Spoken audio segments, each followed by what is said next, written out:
have Sandeepa madam to once again to take on the mantle, and let's give her a big round of applause getting elected as a president of Vasai. Lovely, come ma'am.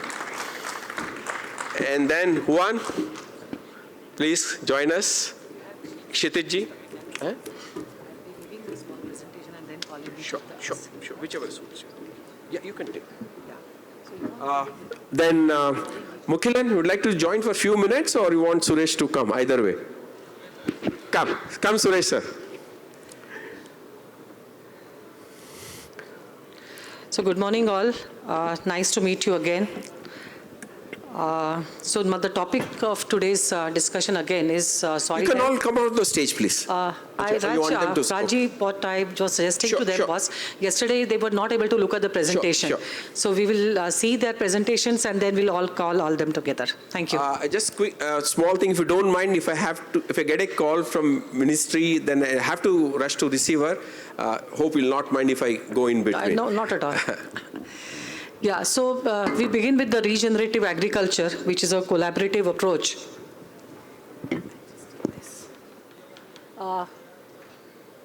Collaborative approach amongst the, can I have the presentation please? Thank you. Yeah, so just to set the stage for the regenerative agriculture again, and some technologies and how industry can collaborate with each other in order to take this complex subject ahead. I have with me a great panel, and before I invite the panel, we will give you the presentation by each of the panel member, and then I'll call all the members on the stage for a enlightening discussion. So basically, the need for the regenerative practices which compromise the sustainability of over 9 billion people in India and also abroad. So answer to low yields, it can be there. Then answer to high costs of the farmer, can it be there? Answer to low use in resource use efficiency, because this is very much problematic. Farmers are spending money, but they are not getting the best out of whatever they are spending. Answer to high impact on the environment, because farmers are using more, but then they are getting less, but then again the vicious cycle of further degradation, it is troubling the farmer. Answer to food toxicity, consumers are complaining. There are some health issues, we cannot neglect those. We have to be able to shock-proof agriculture also from different shocks right now the farmers are facing. And of course, some of the climatic shocks, the insurance models are also not working in that. So whether some insurance models also are needed. And technology profiling and extension. We heard a lot about how technologies are there, but then they are not reaching the farmers. So this is another problem which is going to be very important. Everyone talks about the microbes and the holobiont, as we can say. So microbes along with the plant becomes another organism, so or a living organism. So this is what is going to be important, as how do we consider not just the microbe, not just the plant, but the plant in relation to the microbes. So a lot of screening programs are being carried out by industries all over in order to find the best of microbes which can be useful in various agroclimatic zones and will be useful for many other plants, in creating a, you can say, workable consortium. That is the right word to put it. Microbiology, in fact, started not recently, but it started way back when Antony von Leeuwenhoek, he isolated microbes, and up till the human genome project and the Earth microbiome project, which has taken root. And it's really very important now that we realize that lot of science has gone into that, and lot of science has gone into creation of technology. But technology, definitely we, the consumers and the farmers, yet have to see the miracles of those technology. So as Juan rightly said, that the 10 years India can really be the powerhouse, because we are good at vaccines. Why not be good at microbes and then give the microbes to the world and have the largest fermentation plant, which I dream, and which will come out of India with our joint collaboration. So what has Einstein to do with microbes, or carbon? I really like this equation, E is equal to mc mc square, wherein E is energy which is related, which comes out because of the interplay between carbon and microbes. So we have to be able to remember him because he taught us relativity, but then the microbes which are playing the role of creating that energy is equally going to be important in the days to come. So we talk about organic matter and everything, and once we talk about organic matter, the basic indication what I believe is the use of organic matter is India is a water-starved nation. In fact, every agricultural community is water-starved. So we have to be able to remember that when we can store almost 1 lakh liters of water, if we are able to have that kind of carbon systems in the soil, and how to get that is the technology which we are going to be requiring in the near future. Fertilizer use efficiency, I really like this when we have to create a honeycomb-like structure in soil which will provide the homes for the microbes and provide the kind of anti-leaching abilities for the chemicals so that they remain there and they show us the fertilizer use efficiency, which many people are talking about, but then nobody talks about replacement of 50%.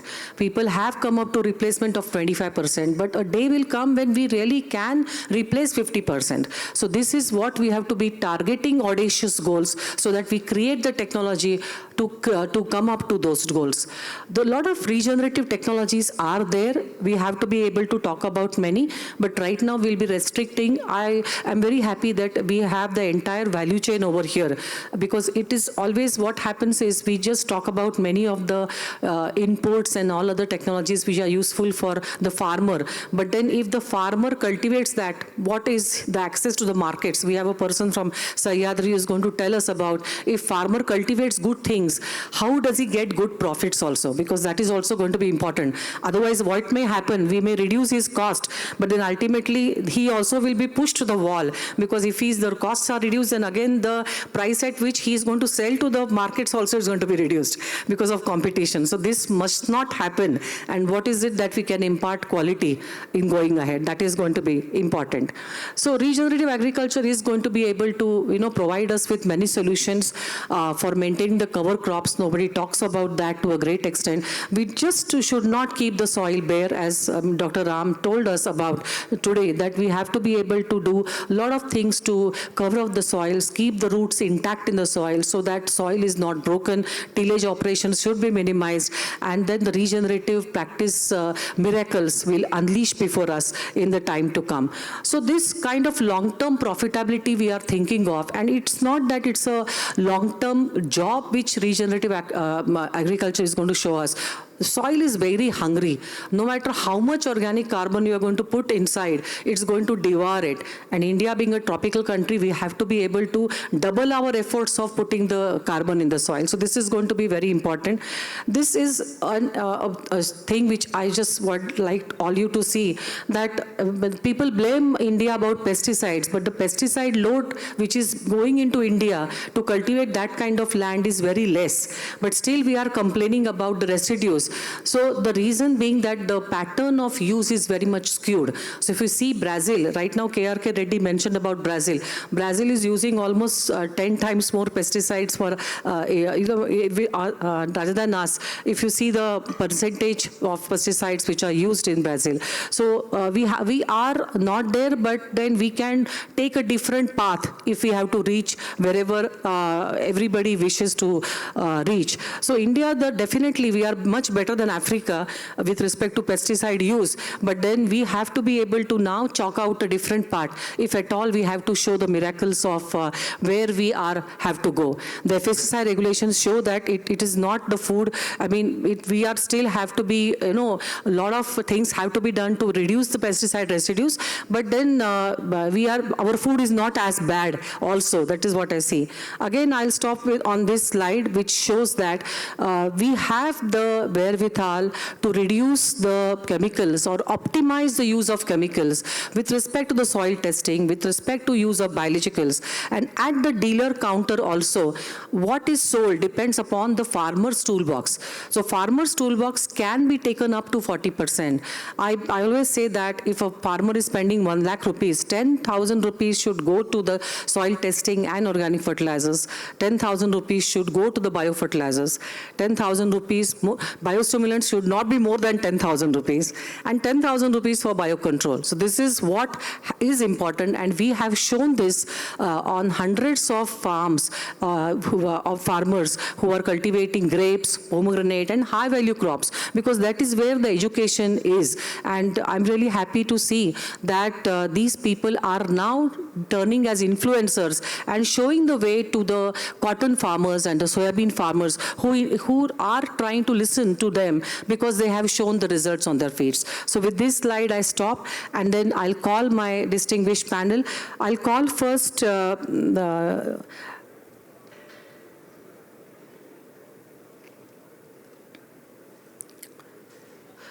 Juan. So he's a Spanish agronomist and in fact a global citizen specialized in biostimulants and sustainable crop solution strategies across Asia.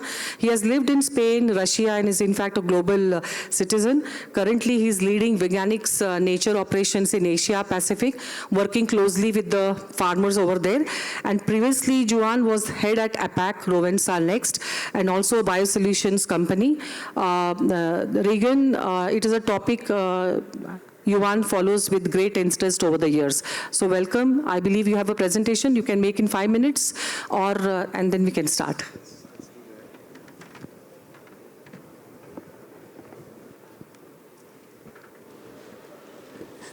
Thank you for the introduction and the opportunity to be here. Thank you, Raj, and thank you, everybody. Let's see. Okay, so I'm going to make a very quick introduction of Veganic. That's basically going to the concepts of what we are doing, right, and also why I think that we are, let's say, we have a voice around the topic of regenerative agriculture, right? So Veganic Nature is a company created based on how the agriculture, let's say, should be. Not what it is today, but what we want it to be in the next 10 years, right? So what we see today is that there is an old agricultural model, right, that has been, let's say, creating problems around sustainability, toxicity, resistance, right? And we know the problems that we don't want to keep repeating, right? It would be stupid to do the same thing and expect different results. So what we want to do is to bring the new model, right? A model with no residues, no resistance, where we take care of the health soil, where we look forward to fruit quality, right, to good quality, but most important of all, right, the founder of Veganic started his journey with biocontrol based on a practice that happened in Spain, right? That was when you visited a farm, the farmer would not allow their kids to eat their own product. They would have a backyard, right, a small place where they would grow their tomatoes without pesticides, right? And that was good for the family. And then people, I mean, they started asking the question, hey, I want to be sure that my product is also healthy and safety, right? I want my kids and my parents, and right? And this is for me the basis of why biocontrol, right, is going to be a major driver, because the discussion today that I see a lot is residues is a major concern for export crops today. Right? Table grapes in Maharashtra take care about residues. They've been talking about it for the last 15 years. They know that it is important, right? But as a society, right, there is a shift, there is a change when we all say, hey, I also want no residues in my farm, right? And the traditional model, right, the traditional agrochemistry does not allow us to manage pests and diseases, right, without creating problems of toxicity, residues, environmental hazards, right, etc. So Veganic is, let's say, the answer to that problem, right? This is from Dunham Trimmers, right? This is, I would say, the most respected analysis house in terms of biostimulants. And we're saying that in 10 years from now, okay, 9, because this is 2024, right? So in 2034, the growth will not come by fertilizer demand. It will not come from pesticide demand, right? It will come by biostimulants. Yes, they will grow, but look at the growth of biocontrol products. The highest demand will be coming. Now, I hear a lot here in China, in Thailand, everywhere they keep telling me, Juan, farmers are not ready. right? There is no market for biocontrol. And I keep telling them, hold my glass, right? That's my job. I listen to farmers everywhere, and I know they are ready. I listen to farms, right? And I see that there is a real commitment. And I am not talking about the market in Europe, I'm talking about it in Asia, right? I visit China, and I know, and I listen, the awareness is absolutely there, right? So, yes, we have to adapt to the reality. Yes, the regulatory environment will evolve. Yes, there's a lot of challenges ahead. I'm not saying it's easy. I'm saying that this is happening. We are at the initial stage of an exponential growth in biocontrol. So what does Veganic do? Okay, Veganic brings, a portfolio, right? Taking more than 25 years of experience, working with biocontrol, active ingredients, formulations, right? And with a core basis on vegetal extracts, right? The company comes from a lot of R&D in vegetal extraction and active ingredients. We also have microbials integrated, and we also have some mineral as well. So what we do is we have technologies that allow us to integrate active ingredients in a high concentration, so that those vegetal extracts means that we take the natural defense mechanisms that the plant has evolved around the world, right? And we take them, we concentrate it so that we can use it as an active ingredient for an effective formulation. We developed the catalog based on a holistic approach, right? So that biocontrol is not creating a bioinsecticide that kills the pest. Biocontrol means creating a strategy that starts before you even plant a seed, to have a healthy soil, right? To have good root development, to have a healthy plant, to have elicitors that trigger the plant defense mechanisms so that the plant is prepared and will not be susceptible to attacks. And then, of course, yes, we have insecticides, bioinsecticides, bionematicides, biofungicides, right? We cover all. But we also have up to, post-harvest approach, because the idea is that we want to reduce the need of the use of chemicals, right?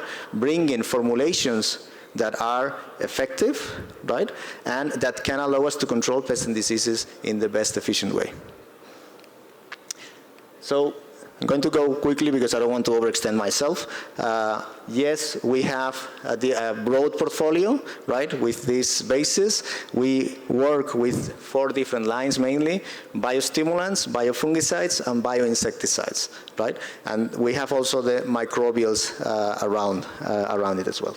And we normally work with a preventive approach combined with a curative approach, so that what we try, this is very simplified examples, right? How different active ingredients work against different pests, right? The thing with biocontrol is that you have to be very selective, because you have active ingredients that are very effective against a certain pest or a certain disease within a certain range of conditions, temperature, humidity, right? Even crop-wise. So you have to allow to create a strategy that works in a certain environment for a certain crop and with a certain target. These are examples for fungicides, examples for pesticides, right? And examples for biostimulation and health, plant health as well. Right? So I think I will stop here because I wanted to give you an overview of how Veganic is. We have proprietary technologies that we have developed that allows us to have these, cutting-edge formulations. But basically, my whole intention here was to introduce you to the concept of Veganic. Thank you very much. Thank you, Juan. Now the next panel discussion, I call Kshitij Agarwal, who is the CEO of Sahyadri Farms. Kshitij, Sahyadri Farms is the fully integrated horticulture value chain based out of Nashik, Maharashtra. Kshitish is an ex-banker and a part of Sahyadri Farms from 2015. Till 2022, he was majorly involved in some of the early B2C initiatives, like setting up a Farmers Facility Center, own branded FMCG products launch. Post-COVID, he's taking this bioactive business forward for extraction of antioxidants from fruits like pomegranate and citrus peel. Under the sustainable initiative of Sahyadri Farms, they have set up a microalgae cultivation on 20 acres of land at Nashik and Nanded. And they have also tried to develop a unique biostimulant formulation out of the same. So welcome, Kshitish, to share your views. Thanks. Good morning to all. I'll just touch upon as Sahyadri Farm what we do. I'm happy to be part of this forum because most of the companies and delegates, they have visited Sahyadri Farms in the past, and I'm representing the other side of the value chain, which is equally important. Like when we talk about, we all have to work in synchrony. So Sahyadri Farm is India's largest fully integrated horticulture value chain, wherein we have farmers on one side and we have a multi-product, multi-channel supply chain. So on one side, we have a farmer network. About 30,000 plus farmers are now part of the organization. Institutional customers like Unilever, Tesco, Dole, Coke, Coca-Cola. These are the companies who buy the final produce from us. We are into fresh produce like table grapes, citrus, banana, mango, pomegranate.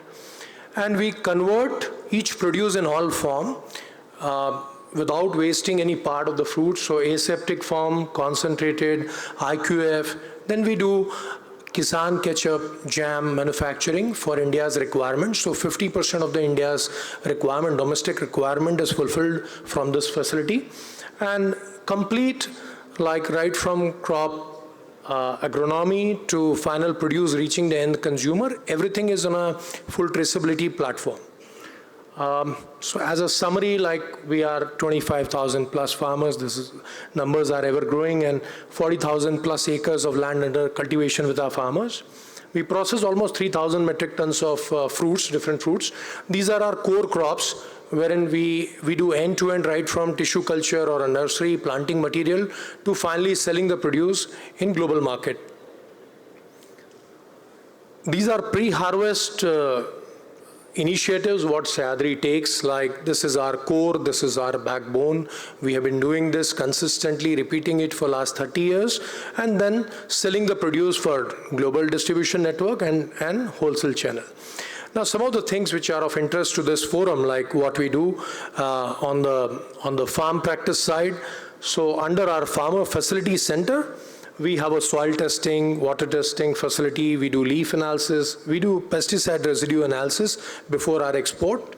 And then there is agro-advisory nursery support, botanical extracts, biofertilizer, biopesticides. So most of the industry players, they are most welcome to approach us for any of these input support and technology support. So this is all what we do at the farm level.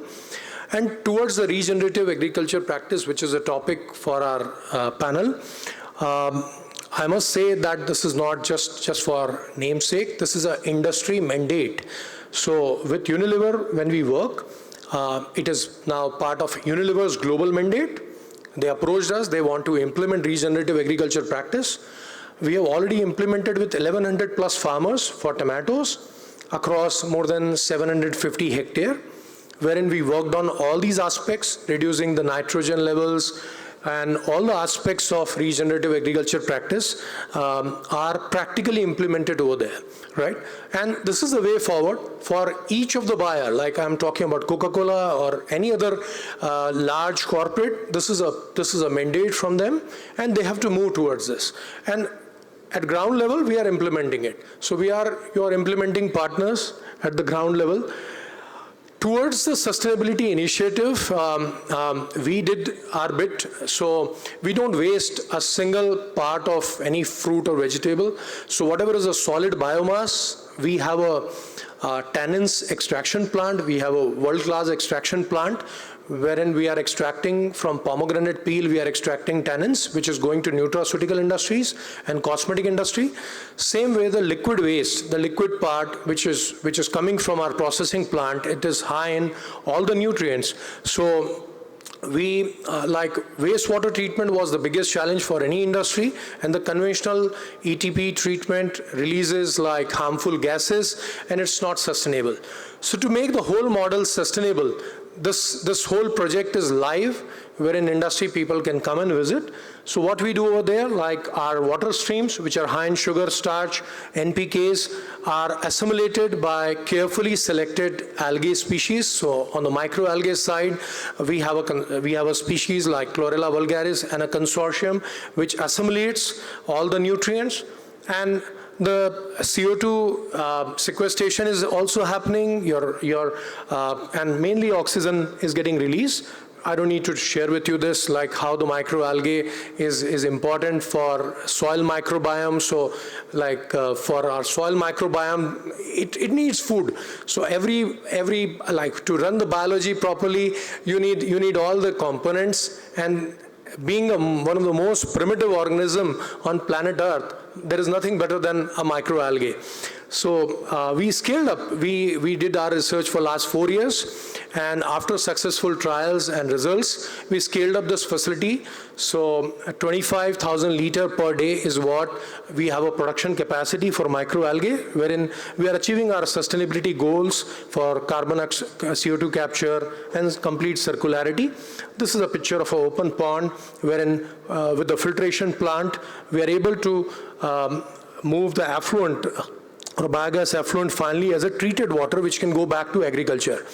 So that's why we call it as the world's first successfully implemented microalgae cultivation fully integrated with agriculture. So from ponds, the microalgae slurry is passed through cell disruption process. We stabilize the product. So it's a base product which is available for the industry. And when we scale up, almost 8,000 metric tons of this produce we can offer.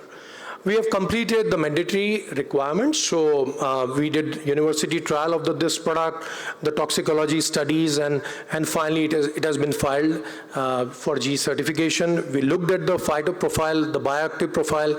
We are getting the complete characterization done for our active biomass. So it is high in all the essential amino, phytohormones, all the components, minerals, natural source of minerals.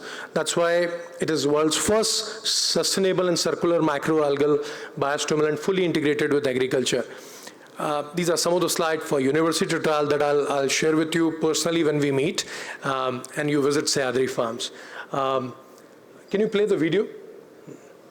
So these are some of the trials what we conducted, university trials, and then trials with multiple horticulture crops. We have seen very good results in all the crops. And now the product is, we launched this product last year over here only, and now we have already scaled up to 8,000 metric tons of this produce. This is our facility, Sahyadri Farms facility. Just audio. Wherein fruit washing, tomato fruit washing and all is happening. Mango, citrus, all these fruits are processed, sweet corn. And this is a FMCG production, which we have scaled up. The water is getting released to the pond. Innovative biological processes. Our biogas plant.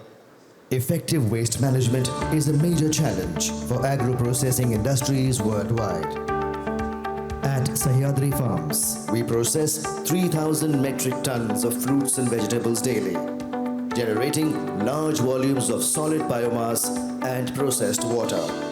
We have pioneered a groundbreaking approach to manage solid and liquid waste using innovative biological processes. Our biogas plant handles 150 metric tons of solid waste daily, generating 25,000 kilowatt hours of electricity and nutrient-rich biomanure for our farms.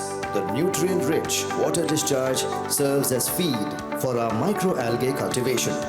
spanning 20 acres, our open pond microalgae facilities treat 2 million liters of processed water daily from fruit and vegetable processing, including biogas plant digestate. Energy-efficient ponds use low-speed paddle wheels to optimize microalgal growth. Through photosynthesis, microalgae convert carbon and nutrients into valuable proteins, carbohydrates and lipids while producing 50 tons of oxygen daily. This process also reduces greenhouse gas emissions by up to 100 tons per day, enhancing environmental sustainability. The treated water, along with microalgal cells, undergoes microfiltration to separate clean, reusable water from the microalgae. This water is suitable for irrigation and other uses. The nutrient-dense microalgae are dewatered using a centrifuge, creating a rich slurry or agricultural and aquaculture applications, promoting healthier growth and higher yields. At Sahyadri Farms, we are transforming waste into valuable resources, embracing sustainability and a circular economy, seeding goodness, enriching lives, and improving the environment. Thank you. Thank you so much. Hello. Yeah. Thank you, Kshitish. Now let me introduce Mr. MR. 30 years of experience in India's agri-input industry, primarily in sales and marketing. He has held leadership roles in PI Industries as President of Operations, Executive Director at Krishidan Seeds. He is also the country business head at Mahiko and several other positions. At Trishul Biotech, they are dedicated to advancing bio-based, non-polluting solutions that contribute to cause of regenerative agriculture. So welcome, Mr. Suresh, for your presentation. Good afternoon, ladies and gentlemen. Thank you, Sandeepa Madam. I would like to take this opportunity to thank Mr. and Mrs. Raj for providing a wonderful opportunity and platform for taking the whole biological inputs industry to a greater platform and integrating various stakeholders in one platform. With these few words, I would like to start. Our panel discussion was about regenerative agriculture and how we can collaborate. From our perspective, we think the regenerative agriculture talks about 4 important things. One is to maintain the soil and its carbon. Second is how it can become resilient to the various challenges posed by climate. Third will be carbon fixing the carbon in the soil so that the microbes can flourish. Fourth is keeping the biodiversity of the plants as well as animals both above the ground and below the ground. These are the 4 pillars on which we need to focus on regenerative agriculture. Now, there are different, like Sandeepa Madam explained, in our group, there are different stakeholders working on different areas. So we are focusing on providing abiotic stress tolerance to crops. If there are ways and means to mitigate the farmer's problem in forming a solution to the abiotic stress, how we can address that is what we are trying to work on. Now, in doing this, we have 3-4 basic principles. One is it should be scalable. Like Dr. Ram said, any process we do, it should be scalable. It should not pollute or contaminate our earth further. It should be economical to the farmers or the end users, and we don't want to use any synthetics because it should be from a natural process. If these are the mandates under which Trishul will work, we found very viable and beautiful solutions for the challenge of mitigating the abiotic stress. Where did we find? We found it in our own tropical macroalgae. Sahyadri just now explained how they are working with microalgae, but we are focusing on the macroalgae. The macroalgae, India is having a vast sea coast of more than 5,600 kilometers, and is a great repository of macroalgae. Macroalgae, in simple, crude word, it is called seaweeds. So we have a huge repository of different species of seaweeds. So we found adequate wealth in our seaweeds, which is also going to provide a gainful employment to the fishermen community and downtrodden people in the society. And also, you will be surprised, 50% of our oxygen is not coming from the trees as we all believe. It is not coming from the Amazon tropical jungles, but more than 50% of oxygen is coming from the oceans. The planktons and the microorganisms that live in the ocean, they release oxygen, and the oxygen we breathe predominantly come from ocean. So these macroalgae which we are talking about is also coming from the ocean floors, and we are harvesting them with the help of fishermen, and we found certain valuable resource in them. Now, how did we know all these things exist? We have taken these algal extracts, put them into test with these LCMS meters, chromatographs, and we found it contained more than 48 different bioactives in them. It was graphed, it was calculated, and we found there are beautiful antioxidant compounds which shall help in combating the abiotic stress that is happening in the form of heat and drought. Now, this is the TAFR graph. If you see between 1000 to 800 Dalton, where all the biostimulant or the bioactive sits, we found in one of our product, these bioactives are present, and we further analyze them to understand what are the individual bioactives present in them. And we found there are carotenoids, there are flavonoids, there are phytohormones, there are polysaccharides, which will help in mitigating the abiotic stress like heat and drought. Now, if you see the quantity, it is reflected in the relative area that is shown in the chromatograph. So we found these compounds are there.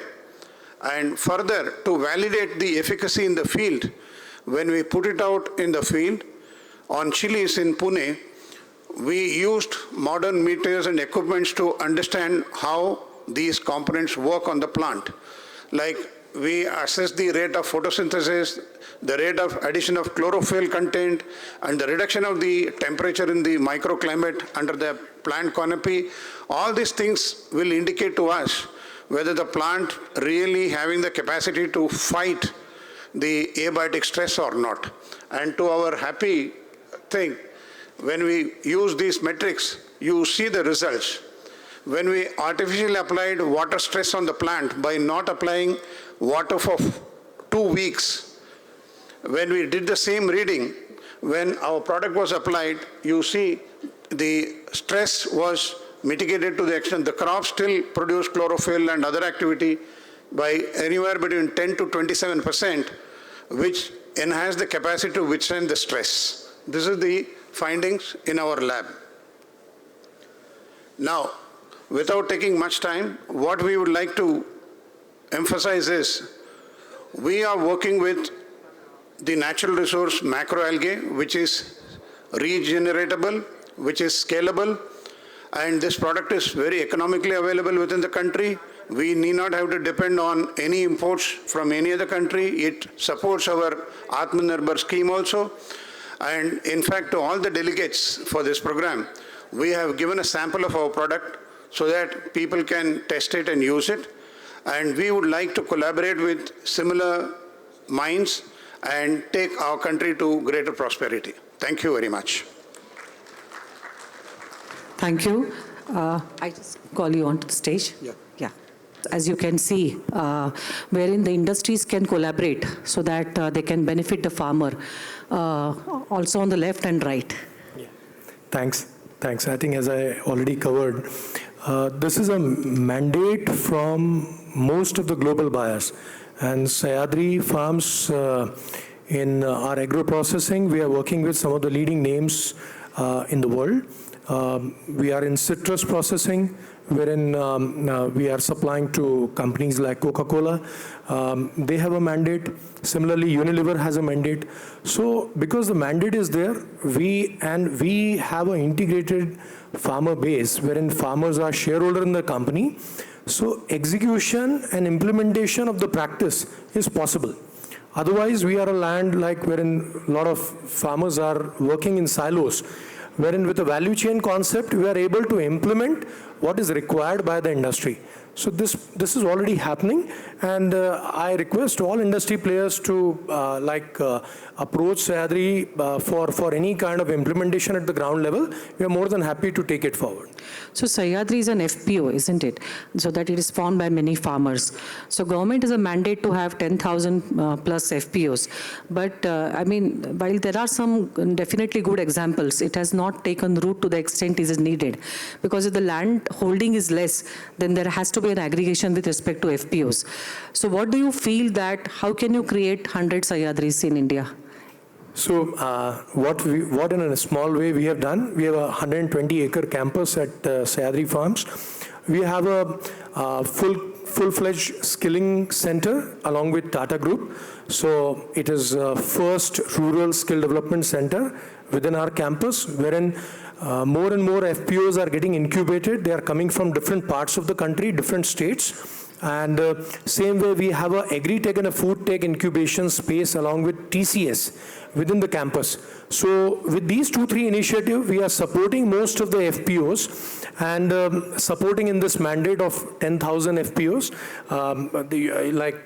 training them, handholding them. Our chairman, Mr. Vilas Shinde, himself monitor the growth of each of these FPOs, how they can all cross a particular milestone till the time we handhold so that they can replicate it in their region. Fantastic. So, Juan, you said that you have a lot of hopes from India, and I really like that, because it's someone telling us that, okay, we are good, that has a kind of a bonus in our minds. So what do you see that how Indian farmers can collaborate, or the Indian ecosystem in the agricultural space, they can collaborate, and there's a lot of networking which can happen in this space to bring out or to increase the speed of transition towards regenerative practices? Okay, so thank you for that. So the way that I see it is, first of all, regenerative practices. Now, I really believe that India is already doing a lot of regenerative practices. You showed the consumption of pesticide per hectare is very low, right? That means that there's a lot of biocontrol practices and regenerative practices already going on that has not been recognized. For me, this is one of the keys, right? Now, you mentioned regenerative agriculture, in my view, is driven from today, right, from the demand. You mentioned the big companies, right, that have a mandate and they are turning it out. But the way that I see it is similar to the diamond industry, right? The diamond industry had this big problem with the blood diamonds, the warlords and everything. What did they do? It was not the diamond industry had no problem with that, huh? They were doing a lot of money. But the consumer started asking questions. Does this contribute to something we don't want, right? So the industry turned that around and said, okay, we guarantee that there is no child labor, there is no, right? And they created this certification, right? And they created an incentive for the good practices to happen. The same with the timber, right?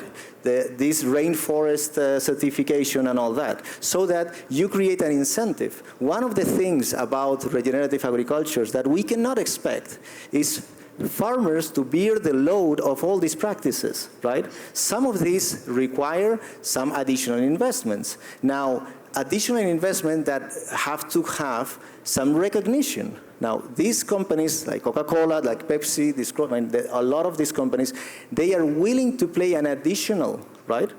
And I think we all go to the supermarket, and if we had product rightly positioned as, you know, no residue, regenerative, we will pay a little bit more, especially on the big cities and all that.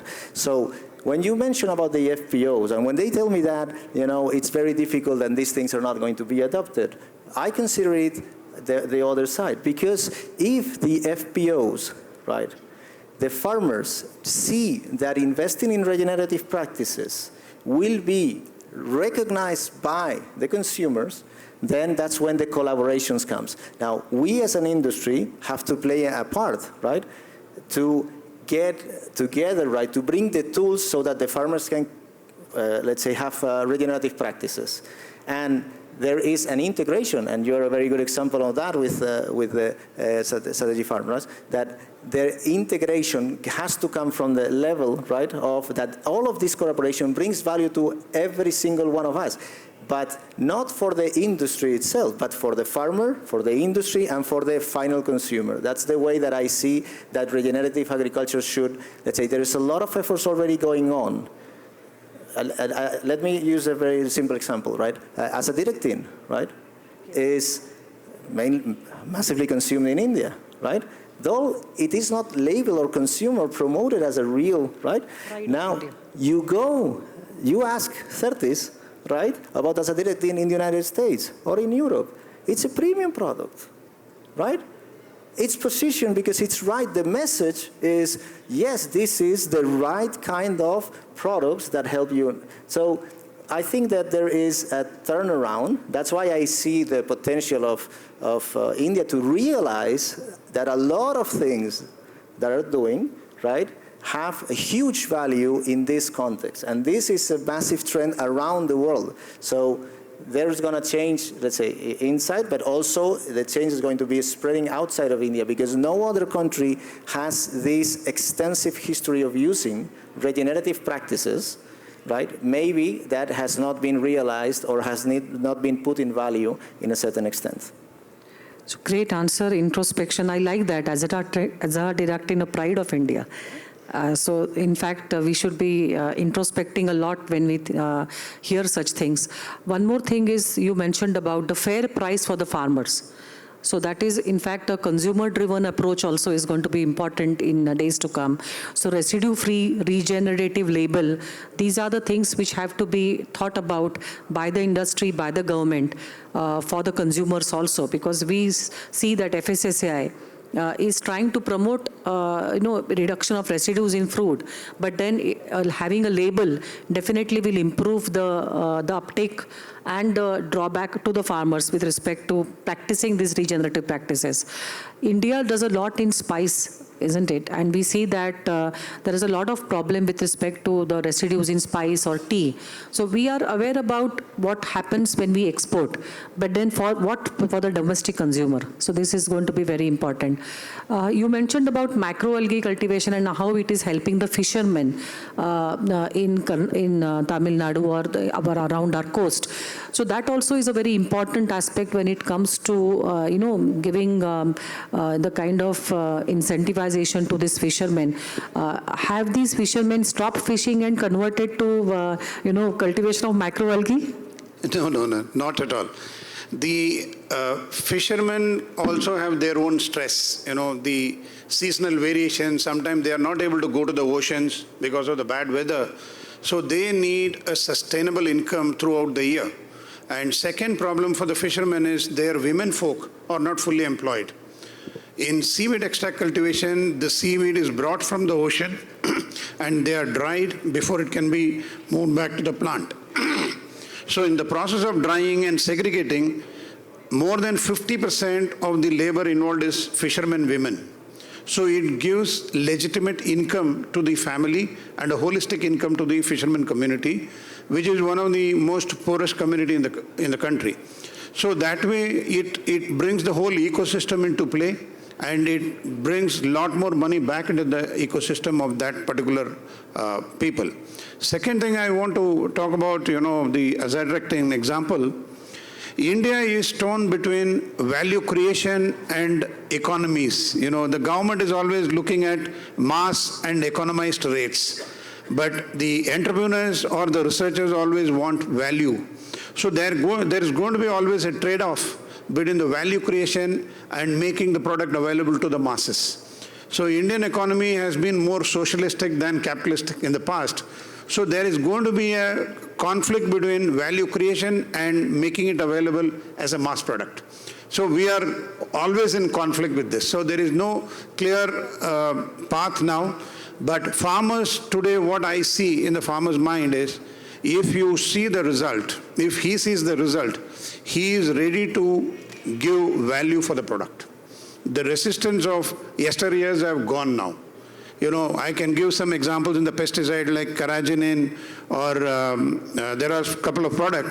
When the price was introduced at 3x, 4x cost than a comparable, farmer was still ready to accept it, and those products became blockbusters. So we should move away from the negative mindset the farmer will not be able to pay or affordable. If he sees the cost-benefit ratio, the cost per se is no longer a limitation for introducing new technology. This is what I have seen in my 30, 40 years of experience. And so that should liberate us as innovators to bring more and more innovation, which will transform the life of farmers. Now, coming back to the regenerative agriculture also, if we are able to demonstrate the usefulness to the farmer can adopt. I will take one small example and conclude. When BT technology was introduced by some company, in a matter of 3 to 4 years, the entire cotton cultivation moved away from non-BT to BT. So when the technology is performing in the field, adoption is no longer a challenge. But we must be able to demonstrate the usefulness to the farmer, and farmer will adopt. We have beautiful government machinery. We have ICR, we have individual agricultural machinery in the state to disseminate the information. If the technology is going to be useful for the farmer in terms of cost benefit financially, adoption should not be a problem. This is my personal opinion. Thank you. I truly agree, but then differ on slightly with you on one point, because BT technology was bought by a big multinational company which had wherewithal to tie up with many of the seed companies, and then of course the product worked, and then it was taken to the masses. With respect to regen kind of technologies, that innovation is happening in smaller companies who have a less wherewithal to tie up with the channel distribution system and take the technologies ahead. So Sahyadri, at Sahyadri, I think you are having contacts with so many other farmers. So how do you transfer this technology to the farmers for adopting regen practices? Because this is where the block is in getting the technology, reaching it to the millions of farmers. Because cotton example was different, but here horticulture example, can you cite some your... Yeah. Ma'am, I think you rightly said the most difficult thing is how to change the mindset basically of the farmers, like how will they adapt? And only thing which works is the profitability. If farmer sees, like over the years with experience, if they have been making money by implementing the practices, the guidance which was given by Sahyadri's unbiased common advisory platform, right?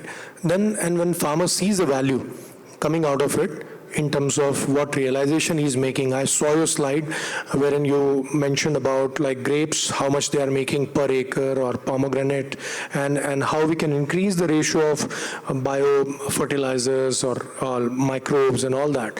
So when we have done a slow process, we have done a proper process wherein we have carefully reduced number of chemicals by introducing biofertilizers, microbes, and all at different stages.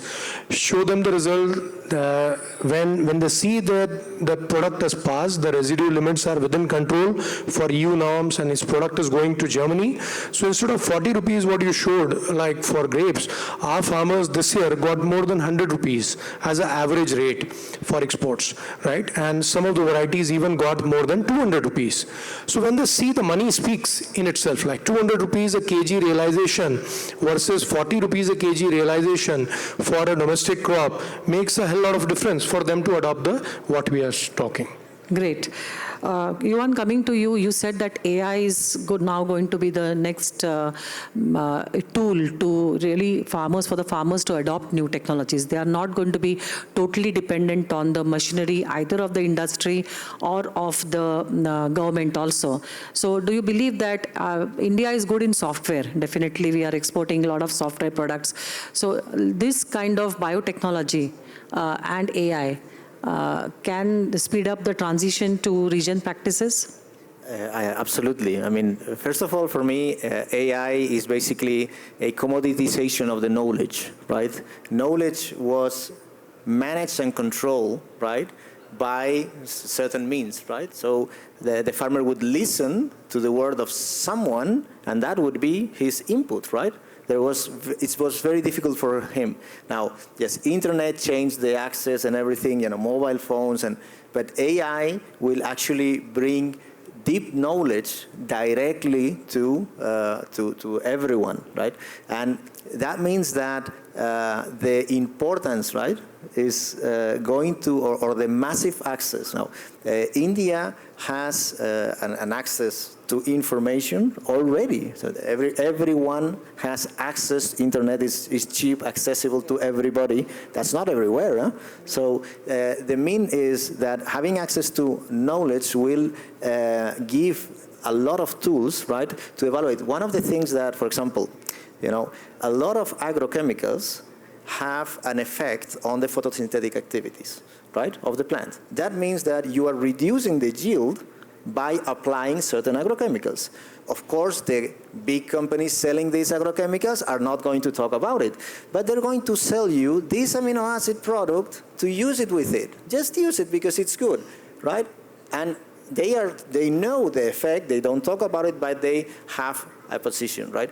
The farmer will have more access to all this kind of information to say, hey, actually, if you, instead of using those active ingredients in those quantities, right, you will have other opportunities. So having the farmer access to opportunity to compare and to express, and to understand that regenerative agriculture at the end, it's all about that, hey, you have a factory that is your farm, you want it to be there for the next 100 years. Right? The better, you mentioned about the organic content, right? You want to increase the organic content because this will add value ultimately to your own farm, right? So all of that information will be now, let's say, more in the hands of the farmer that will understand how these practices are actually beneficial in contrast of today's, let's say, system where all the message is, let's say, in a good way pushed, right, by the interest of selling certain products and certain lines.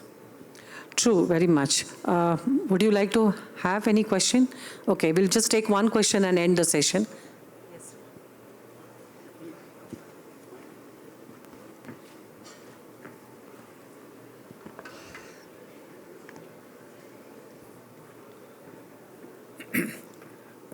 This is Sudhakar Reddy, an engineer turned farmer with 15 years of farming experience after having held important positions in the industry, public sector.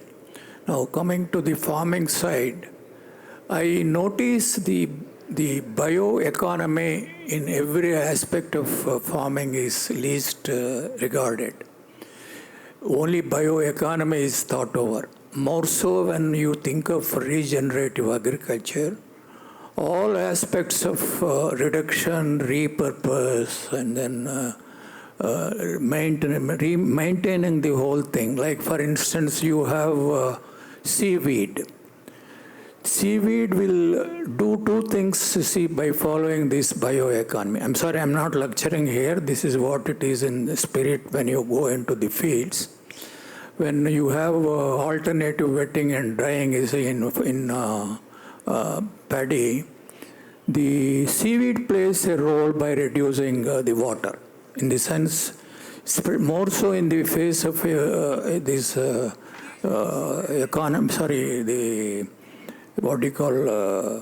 heat coming up now for climate change. I'm sorry, I didn't get the word. Climate change when heat is more. The point here is, the seaweed is limiting the heat as well as reducing the consumption of water by way of immobilizing these elements, the heat, the so-called contaminants in the field, thereby reducing the water consumption, things like that. This is where the whole aspects have to be combined before we think of Sorry, do you have any question, specific question? How do you use these seaweeds for regenerative agriculture? Yeah, so I think you can take it up personally with Mr. Sudhakar. I thank all the participants and also the panel members for an enlightening discussion and hope to meet you individually soon. Thank you so much. Raj, you've given me the opportunity to honor the guests. Please come. Suresh, sir. No, start from moderate. Go on. Come.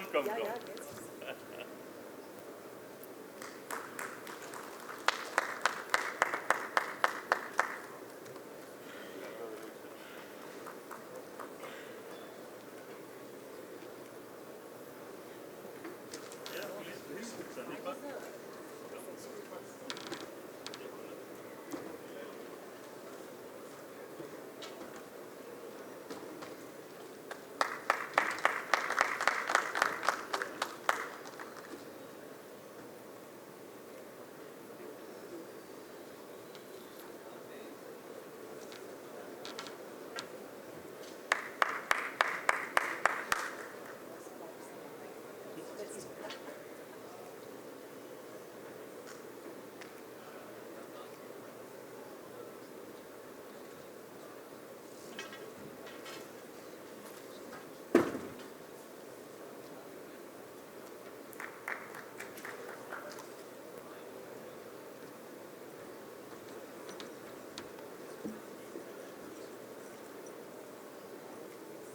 All of you. Juan, please join.